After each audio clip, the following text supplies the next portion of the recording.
سلامونه مې ومنئ. د سرطان شلمه د پښتو داستاني ادب د ډېر لوی انسان ارواښاد نصیر احمد احمدي لتلین سره برابره ده. په همدې مناسبت غواړم چې د استاد اسدالله غضنفر له هغه کتابه چې تازه چاپ شوی دی یو څو فکرونه د ده په اړه چې کومه لیکنه پکښې کې ده هغه ستاسو سره شریکه کړم چې عنوان یې دی د پوره یو نسل پاچا. ارواښاد نصیر احمد احمدي په خپل 40 کلن ژوند کې پښتو داستاني ادب ته هم د کیفیت او هم د کمیت له اړخه ډېر څه ورکړل.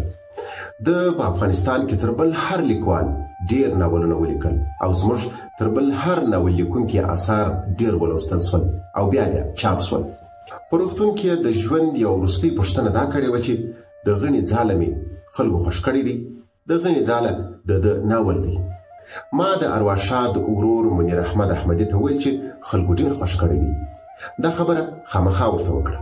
منیر ورته وویل خو څو ساعته وروسته چې دی په دنیا کې نه و او په روغتون کې دوستان وروستي درناوي ته ورغلي وو، هلته ځیرک صاحب د سروش کتابپلورنځۍ مسؤل خبر کړم چې د غڼې ځاله ناول یې په بازار کې کامیابه شوی دی.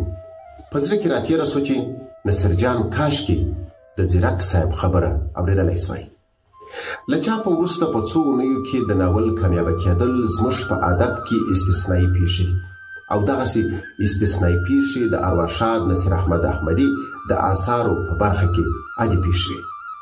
یو ځل دوو دوستانو غوښتل چې کتاب خپرولو کاروبار پیل کړي. ما ورته وویل چې دې کار کې ګټه کول راته مشکل ښکاري، خو دوی راته کړه چې که نصیر احمد احمدي راسره ملګری کړو او یوازې د ده اثار چاپوو نو هم تاوان نه کوو.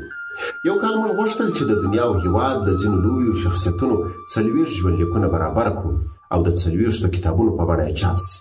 په هغو کې 3 کتابونه د شهید میوندوال، شهید موسی شفیق او علامه کاتب هزاره ارواښاد نصیر احمد احمدي ولیکل چې زموږ د هغې لړۍ په کامیابۍ کې لویه برخه واخیسته. وروسته بیا چې د ابوریحان البیروني نړیوال سیمینار و نو له نصیر جانه مو وغوښتل چې په هنري او داستاني ژبه د بیروني بایوګرافي ولیکي. د په لنډ وخت کې دغه کتاب ولیکه او د غزني غمي نوم یې ورته خوښ کړ.